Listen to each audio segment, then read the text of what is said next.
ഇറാൻ്റെ നിഗൂഢ രഹസ്യങ്ങൾ തിരഞ്ഞ് വിയർക്കുകയാണ് അമേരിക്കയുടെ വിദേശകാര്യ ഡിപ്പാർട്ട്മെൻറ്റ്. വ്യത്യസ്ത ലോക രാജ്യങ്ങളോട് ഈ കാര്യത്തിൽ അമേരിക്ക സഹായം തേടുകയും ചെയ്തു. ഇൻ്റലിജൻസ് ഡിപ്പാർട്ട്മെൻറ്റ് മാത്രമല്ല, ഇസ്രായേലിൻ്റെ മൊസാദ് സംഘവും മറ്റ് രഹസ്യ ഗൂഢസംഘവുമെല്ലാം ഈ കാര്യത്തിൽ വളരെയധികം അമേരിക്കയെ സഹായിക്കുന്നു. പക്ഷേ ഒരു ഗുണവുമില്ലാത്ത രീതിയിൽ പരാജയപ്പെടുന്ന ഒരു വല്ലാത്തൊരു സാഹചര്യത്തിലാണ് നിലവിലിപ്പോൾ അമേരിക്ക എത്തിയിരിക്കുന്നത്. പറയുന്ന കാര്യം ഇങ്ങനെയാണ്: റഷ്യയോടോ ചൈനയോടോ ഏറെക്കുറെ യുദ്ധം ചെയ്തിട്ട് പരാജയപ്പെടുകയോ അല്ലെങ്കിൽ വെടിനിർത്തൽ കരാറുമായിട്ട് ബന്ധപ്പെട്ട് യുദ്ധം അവസാനിപ്പിക്കുകയോ ചെയ്യുകയാണെങ്കിൽ ലോകത്തിന് മുൻപിൽ പിടിച്ചു നിൽക്കാൻ വേണ്ടിയിട്ട് അമേരിക്കയ്ക്ക് സാധിക്കുമായിരുന്നു. എന്നാൽ ഇറാൻ്റെ മുമ്പിൽ നാണം കെട്ട രീതിയിലൊരു പരാജയം അമേരിക്കയെ സംബന്ധിച്ചിടത്തോളം സഹിക്കുന്നതിനും അപ്പുറമാണ്. എല്ലാ തരത്തിലുള്ള ശ്രമവും ഈ വിഷയവുമായിട്ട് ബന്ധപ്പെട്ട് അമേരിക്കയും പ്രസിഡന്റ് ഡൊണാൾഡ് ട്രംപും അതിനു മുൻപ് ബൈഡനും ഏറെക്കുറെ നോക്കിയിട്ടുണ്ട്. പക്ഷേ ഒന്നും കണ്ടിട്ടില്ല.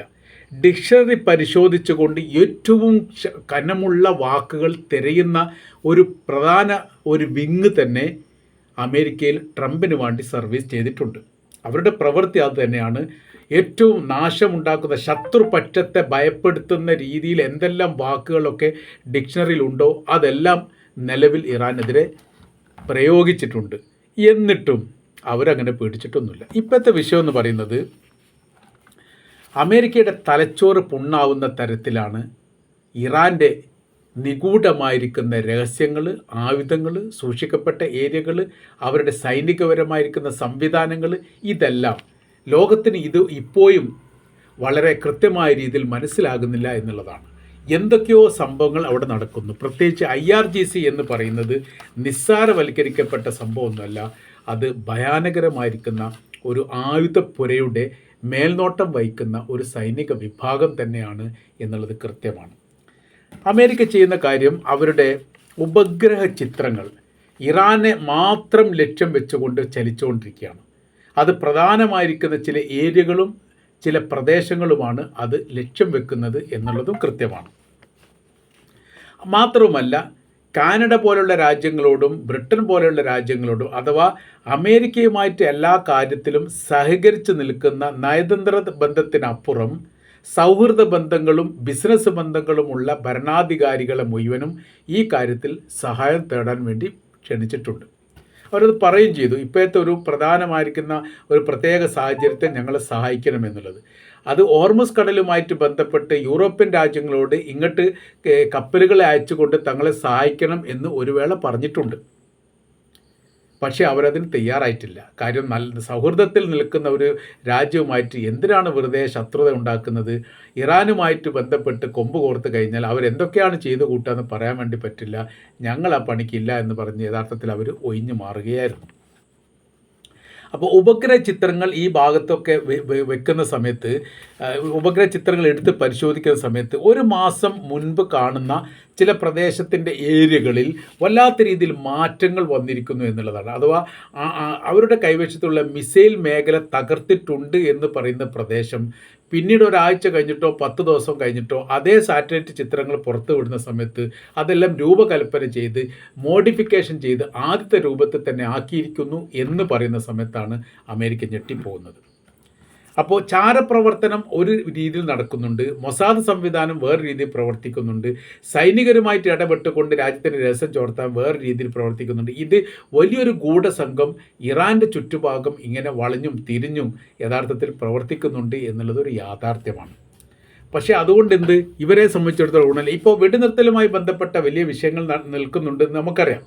കഴിഞ്ഞ മാസം ഉണ്ടായിരുന്നു. എന്നാൽ വെടിനിർത്തലോട് കൂടിയിട്ട് പ്രശ്നങ്ങൾ തീരുന്നുണ്ടോ? ഇല്ല. അപ്പോഴെല്ലാം ഈ നിഗൂഢ മേഖല തിരഞ്ഞുകൊണ്ട് അമേരിക്ക നടക്കുന്നു എന്ന് മാത്രമല്ല, എല്ലാ സമയത്തും എന്ന് പറഞ്ഞ പോലെ തന്നെ ഇവരുമായിട്ട് ഏറ്റുമുട്ടലുകൾ നടക്കുകയും ചെയ്യുന്നുണ്ട്.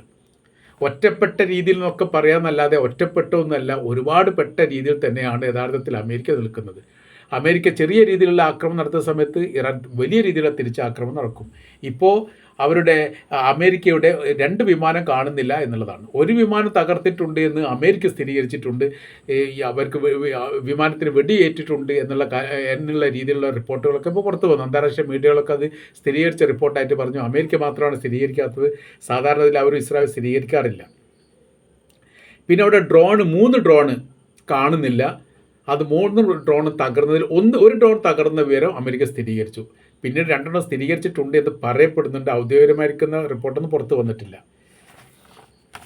അമേരിക്കയെ സംബന്ധിച്ചിടത്തോളം അവർക്ക് ആവശ്യം എവിടെയാണ് ഇറാൻ ആയുധങ്ങൾ സൂക്ഷിക്കുന്നത്, എവിടെയാണ് മിസൈൽ നിർമ്മാണം നടക്കുന്നത്, എവിടെ വെച്ചിട്ടാണ് ഇവർ ഈ രഹസ്യമായിരിക്കുന്ന കൂടിയാലോചനകൾ നടക്കുന്നത്.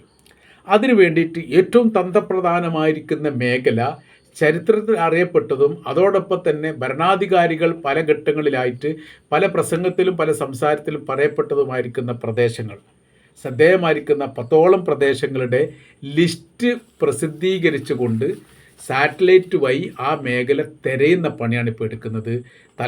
തിരഞ്ഞ് ഒന്നും കാണാതാകുന്ന സമയത്തുണ്ടല്ലോ തലച്ചോറ് ഒരു വണ്ണം വെക്കൽ, ആ രീതിയിലേക്ക് അമേരിക്ക മാറിയിരിക്കുന്നു.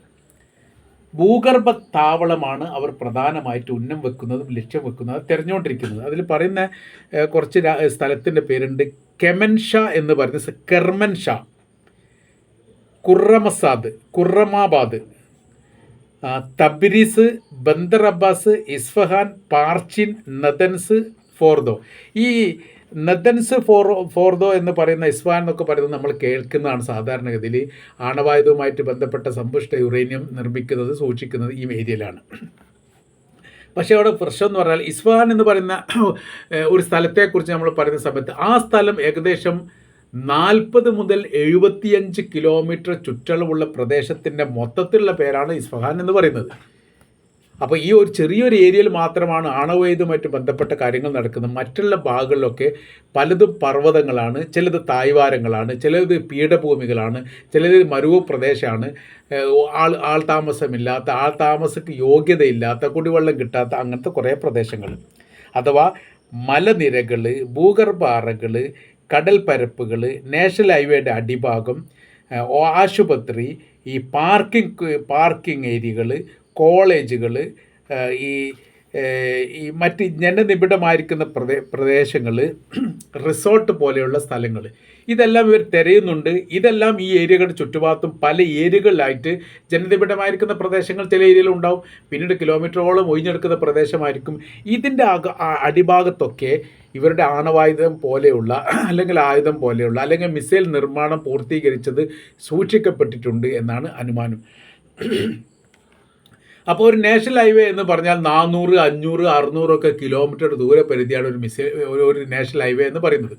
ചിലപ്പോൾ 1500, 2000 ഒക്കെ വരും. കാരണം വെച്ചാൽ ഈ ഇറാൻ എന്ന് പറയുന്ന രാജ്യം വലിയ രാജ്യമായതുകൊണ്ട് കിലോമീറ്റർ എത്രത്തോളം ഉണ്ട് എന്ന് പറയാൻ പോലും പറ്റില്ല.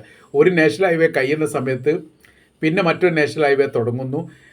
ഒരു 2000-3000 കിലോമീറ്ററുള്ള നാഷണൽ ഹൈവേക്ക് മൊത്തത്തിൽ ഒരു പേരല്ല ഇവർ വെക്കുന്നത്, വ്യത്യസ്തമായിരിക്കുന്ന പേരാണ്. ഇപ്പോൾ സൗദി അറേബ്യ നോക്കുന്ന സമയത്ത് സൗദി അറേബ്യയിൽ നിന്ന് ഇപ്പോൾ അബഹ പോലെയുള്ള സ്ഥലത്തേക്ക് 2000 കിലോമീറ്ററിലധികം ദൂരമുണ്ട്. അപ്പോൾ അതിനൊറ്റ ഹൈവേ പേരല്ല ഉണ്ടാകുക. ഹൈവേ എത്തുന്ന സമയത്ത് പല പേരുകളായിട്ട് അത് മാറുന്നുണ്ട് എന്ന് പറഞ്ഞ പോലെയാണ് യഥാർത്ഥത്തിൽ ഈ ഭാഗത്തും കാണാൻ വേണ്ടി സാധിക്കുന്നത്. അപ്പോൾ ഈ ഹൈവേയുടെ ഏതോ ഭാഗത്ത് ഏതോ രീതിയിൽ ഇവരുടെ ആയുധങ്ങൾ സൂക്ഷിക്കപ്പെട്ടിട്ടുണ്ട് എന്ന് പറയുന്നു. അതേപോലെ കടൽ പരപ്പ് പറയുന്നു, ആശുപത്രിയും പാർക്കിംഗ് ഏരിയകൾ പറയുന്നു. ഇങ്ങനെയൊക്കെയാണ്.